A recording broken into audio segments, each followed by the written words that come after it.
السلام علیکم جی، کیا حال ہے؟ سب ٹھیک ٹھاک ہیں؟ آج ایک مرتبہ پھر تحریک لبیک نے سڑکوں پر آنے کا کہا ہے۔ لگتا یوں ہے کہ پچھلی مرتبہ کی طرح اس مرتبہ بھی مسلمان ایک دوسرے کے دست و گریبان ہوں گے اور خون شاید بہے گا، نفرتیں شاید بڑھیں گی۔ ہمارے معاشرے کے لیے یہ سب چیزیں اچھی نہیں ہیں۔ مسلمانوں کو متحد ہونا چاہیے، مسلمانوں کو بٹا ہوا نہیں ہونا چاہیے۔ جب ہم بٹے ہوئے ہوتے ہیں تو ہمارے دشمن اس چیز کا ناجائز فائدہ اٹھاتے ہیں اور ہم کمزور پڑتے ہیں۔ ہم جب ایک گروہ ہمارے میں سے دوسرے گروہ کو شکست دے دیتا ہے تو دراصل ہم اپنی ہی قوت کو کم کر رہے ہوتے ہیں، حالانکہ ہم یہ سوچ رہے ہوتے ہیں کہ شاید ہم نے اپنے مخالف کو شکست دے دی ہے۔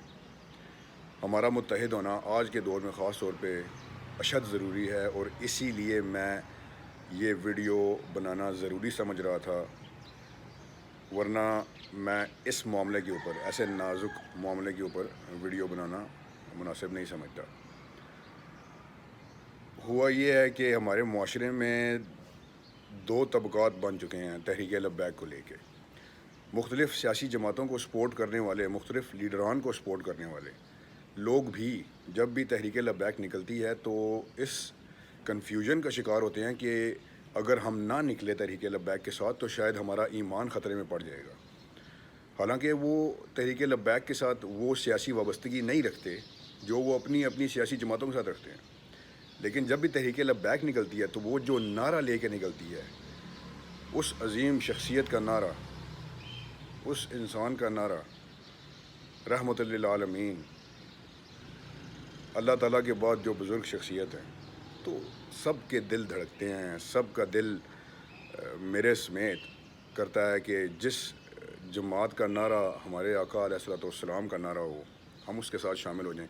لیکن حقیقت پھر بھی یہی ہے، اور اس میں کوئی بری بات نہیں ہے یہ کہنے میں کہ تحریک لبیک بھی جماعت اسلامی کی طرح اور JUIF کی طرح ایک سیاسی مذہبی جماعت ہے جو کہ اپنا مذہبی نظریہ پیش کر کے عوام سے ووٹ لیتے ہیں۔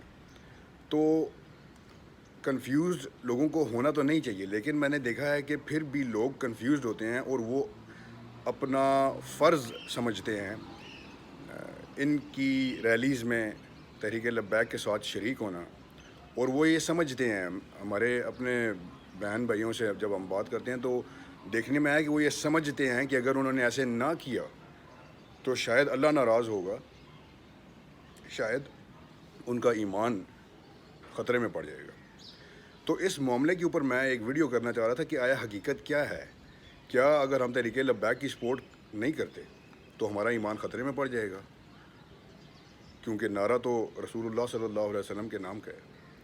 یا آیا یہ کہ نہیں، ایسے نہیں ہے، جس طرح باقی تمام مذہبی سیاسی جماعتیں پاکستان میں موجود ہیں اسی طریقے سے تحریک لبیک بھی ایک مذہبی سیاسی جماعت موجود ہے، اور اگر ہم JUIF کو ووٹ نہیں دیتے تو ہمارا ایمان اگر خطرے میں نہیں پڑتا، اگر ہم جماعت اسلامی کو ووٹ نہیں دیتے اور ہمارا ایمان خطرے میں نہیں پڑتا، تو پھر تحریک لبیک کو ووٹ دینے سے آیا کیا ہمارا ایمان خطرے میں پڑتا ہے یا نہیں پڑتا؟ اس کے اوپر میں بات کرنا چاہ رہا تھا، اور اس ساری چیز کو سمجھنے کے لیے جو ایک بنیادی نقطہ ہے اس کے لیے میں ہماری تاریخ میں سے ایک واقعہ ضرور نقل کرنا چاہوں گا اس موقع پر، اور وہ واقعہ یہ ہے حضرت عثمان رضی اللہ عنہ کی شہادت کا۔ مجھے پہلے نہیں پتہ تھا کہ حضرت عثمان رضی اللہ عنہ کو مسلمانوں نے ہی شہید کیا ہے۔ جی ہاں، اگر آپ اس بات کو سن کے حیران ہوئے ہیں تو یقین مانیے کہ یہ حقیقت ہے۔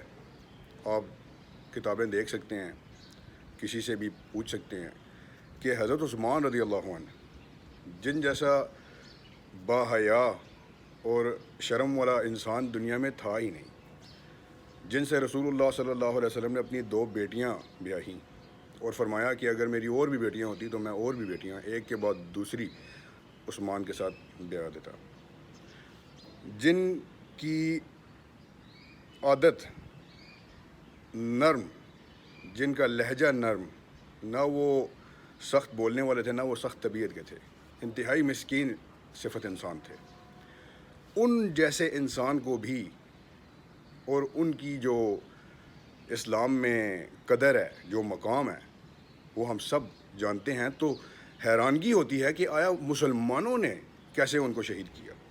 یہ کام تو کسی کافر کا ہو سکتا تھا، یہ کام تو کسی مشرک کا ہو سکتا تھا. مسلمان کیسے یہ کام کر بیٹھے؟ تو اس کے اندر ہے وہ بات چھپی ہوئی جو میں کہنا چاہتا ہوں کہ مسلمانوں نے حضرت عثمان رضی اللہ عنہ کو بھی نہیں بخشا جب وہ یہ غلطی کر بیٹھے جو آج بھی ہو رہی ہے.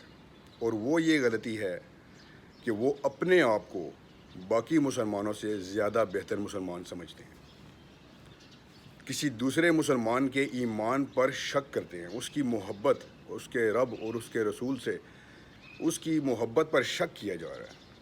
یہی وہ وجہ ہے جو بنی بنیاد ان مسلمانوں کے جنہوں نے حضرت عثمان کو بھی شہید کر دیا، ان جیسی شخصیت کو بھی نہیں بخشا گیا، صرف یہ سوچ کر کہ حضرت عثمان ایک اچھے مسلمان نہیں ہیں. وہ جو جوان جنہوں نے حضرت عثمان رضی اللہ عنہ کو شہید کیا، وہ اپنے آپ کو زیادہ بہتر سمجھ رہے تھے. اور یہ ہے وہ بنیاد جو آج بھی ہمیں ایک دوسرے سے لڑا رہی ہے کہ ایک گروہ کسی دوسرے گروہ سے زیادہ بڑا عاشق رسول اور زیادہ بڑا اللہ کا بندہ سمجھتا ہے اپنے آپ کو. یہ ہے وہ بنیاد جس کا جڑ سے اکھاڑنا ہمیں بہت ضروری ہے.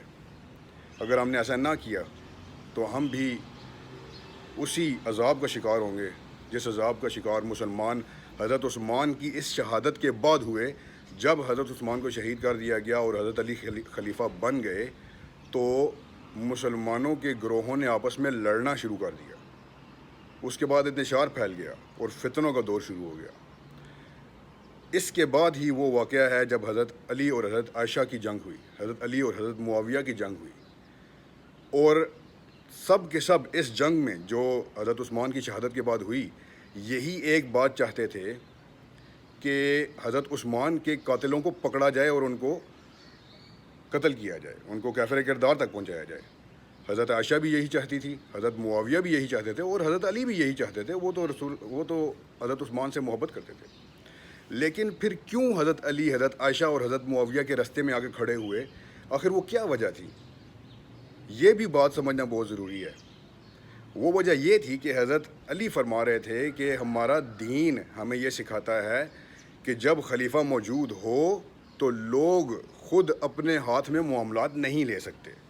صرف اس اصولی موقف کے اوپر حضرت علی نے، گو کہ وہ بھی چاہتے تھے ان قاتلوں کو پکڑنا، لیکن انہوں نے فرمایا کہ یہ اسٹیٹ کا کام ہے، یہ انڈیویجولز کا کام نہیں ہے کہ وہ اٹھ کے آ کے اپنی مرضی سے ایک مسلط کرنا چاہیں. حالانکہ کتنا نیک موقف تھا، کتنا حق بجانب موقف تھا حضرت عائشہ کا اور حضرت معاویہ کا کہ عثمان رضی اللہ عنہ جس سے حضرت علی بھی محبت کرتے تھے، ان کے قاتلوں کو پکڑا جائے. اور حضرت علی بھی یہی چاہتے تھے. لیکن پھر بھی اتنی بڑی جنگیں ہوئی صرف اس بات پر کہ حضرت علی نے فرمایا آپ دونوں واپس جائیں، حضرت عائشہ بھی، حضرت معاویہ بھی، اور اسٹیٹ خلیفہ خود اس معاملے کو ہینڈل کرے گا. یہ ہے طریقہ کار اسلام کا.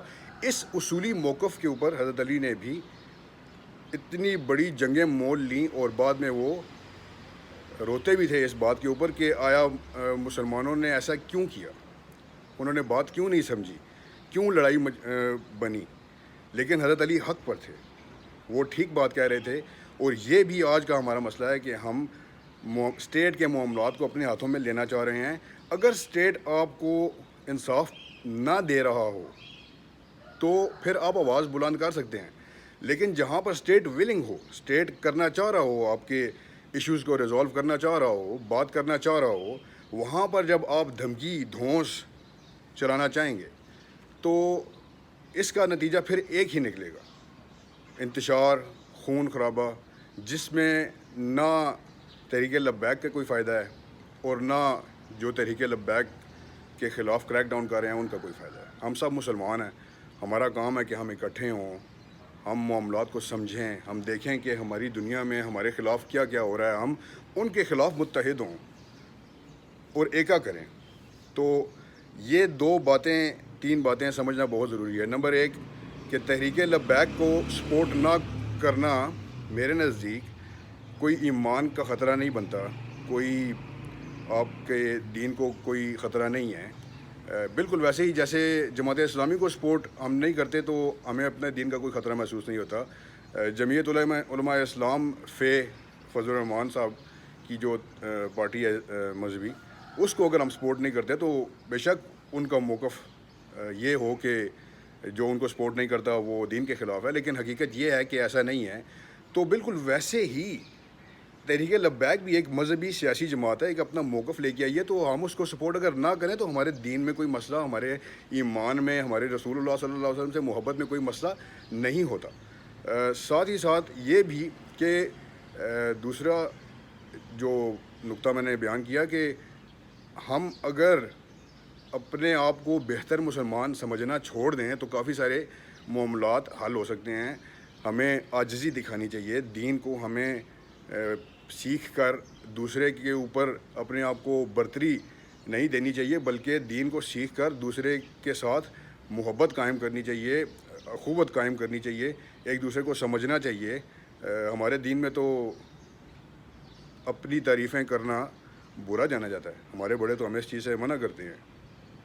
کہاوتیں بنی ہوئی ہیں، اپنے منہ میاں مٹھو اور اس قسم کی باتیں. تو اپنی تعریف، اپنے آپ کو بہتر مسلمان کہنا اور کسی دوسرے کو برا کہنا، یہ اس کا نقصان میں نے حضرت عثمان کی شہادت کا واقعہ بیان کر کے آپ کو بیان کر دیا ہے. تو اس سے بھی ہم نے بچنا ہے. اور نمبر 3 یہ کہ حضرت علی کے موقف کے مطابق اسٹیٹ کے خلاف آپ نہیں نکل سکتے جب اسٹیٹ ولنگ ہو. اسٹیٹ آپ کی جو ایشوز ہیں آپ کے، اس کا مداوع کرنا چاہ رہا ہو، اپنے طریقے سے کرنا چاہ رہا ہو، تو آپ اسٹیٹ کو مجبور نہیں کر سکتے کسی اپنے طریقے سے معاملات کو ہینڈل کرنے کا. حضرت عائشہ اور حضرت معاویہ کہہ رہے تھے کہ ہم حضرت عثمان کے قاتلوں کو بس جا کے قتل کر دیں گے. حضرت علی بھی یہی چاہتے تھے، لیکن انہوں نے طریقہ کار اپنا اپنایا کہ میں خلیفہ ہوں، میں اپنے طریقے سے اس کو ڈیل کروں گا. آج بھی یہی ہو رہا ہے کہ ناموس رسالت کے اوپر مسلمان تحریک لبیک والے یا باقی مسلمان، وہ سب اس چیز کا مداوع چاہتے ہیں. سب کے دل دکھے ہوئے ہیں، ہم سب کے دل چھلنی ہیں کہ یہ کفار ہر آئے دن ہمارے ساتھ کیا کرتے ہیں. ان کا یوم حساب تو آئے گا انشاءاللہ بہت جلد. لیکن سمجھنے کی بات یہ ہے کہ آیا ہم اپنے پرائم منسٹر کے خلاف، جو کہ یونائٹڈ نیشنز میں جا کے محمد رسول اللہ صلی اللہ علیہ وسلم کا نام لیتا ہے، جو کہ ہر انٹرنیشنل فورم کے اوپر اس آواز کو اٹھا رہا ہے، جو کہ بڑے بڑے لیڈران جس طرح اردوغان صاحب ہیں ان کے ساتھ مل کے اس کا مداوع کرنا چاہ رہا ہے، جو کہ اسلام و فوبیا کے خلاف بات کرتا ہے، اس کے اوپر عملی اقدام اٹھا رہا ہے، رسول اللہ صلی اللہ علیہ وسلم کا نام ہر تقریر میں لیتا ہے، ریاست مدینہ کا نام ہر تقریر میں لیتا ہے. آخر ہم کس منہ سے اپنے آپ کو زیادہ بہتر عاشق رسول بنا کر ویسا اقدام اٹھا سکتے ہیں جیسا کہ تاریخ میں حضرت عائشہ رضی اللہ عنہ سے اور حضرت معاویہ رضی اللہ عنہ سے حضرت علی کے خلاف اٹھا؟ اس میں کوئی فرق نہیں ہوگا اگر ہم ایسا کرتے ہیں. حضرت علی کا موقف آج اہل سنت بھی مانتے ہیں کہ درست تھا. اسٹیٹ کے خلاف جب اسٹیٹ آپ کے معاملات کو حل کرنا چاہ رہا ہو تو آپ کا باہر نکلنا سراسر شر انگیزی ہے، چاہے آپ کوئی بھی نعرہ بلند کریں. اور میں صرف اس ایک بات پہ اپنی بات کو ختم کرتا ہوں کہ علامہ اقبال نے فرمایا تھا، نہ حق کے لیے اٹھے تو شمشیر بھی فتنہ، شمشیر تو کیا نعرہ تکبیر بھی فتنہ. ہم نے بچنا ہے، مسلمانوں میں اتحاد پیدا کرنا ہے، ایک دوسرے سے محبت کرنی ہے، ایک دوسرے کے اوپر فتوے نہیں لگانے، اور دعا کرنی ہے. ایک تو متحد ہونا ہے، دوسرا دعا کرنی ہے کہ اللہ تعالیٰ ہمیں مضبوط کرے، پاکستان کو مضبوط کرے، پاکستان کو اپنے پاؤں پہ کھڑا ہو. اور الحمدللہ آج ہم وہ آوازیں اپنے اقتدار کے ایوانوں سے سن رہے ہیں جو ہم اپنے گھروں میں بیٹھ کے باتیں کرتے ہیں. جن اصولوں پر، جن معاملات کے اوپر ہم چاہتے ہیں کہ ہمارے اقتدار کے ایوانوں میں بیٹھے لوگ باتیں کریں، وہ آج ہو رہی ہیں. اللہ رسول کا نام لیا جا رہا ہے، مدینہ کی ریاست کا نام لیا جا رہا ہے، رحمۃ للعالمین کانفرنسز ہولڈ کی جا رہی ہیں، یونائٹڈ نیشنز میں، باقی تمام انٹرنیشنل فورم سے باتیں کی جا رہی ہیں. مسلمان لیڈرز ایک دوسرے کے ساتھ بات کر رہے ہیں. الحمدللہ بہت سارا کچھ ہو رہا ہے. ایمان رکھیں، اعتقاد رکھیں، صبر کریں، دعائیں کریں، متحد ہوں. انشاءاللہ ان لوگوں کا جو ہمارے سینے چھلنی کرتے ہیں رسول اللہ کی توہین کر کے، ان کا یوم حساب ہم سب مل کر لیں گے.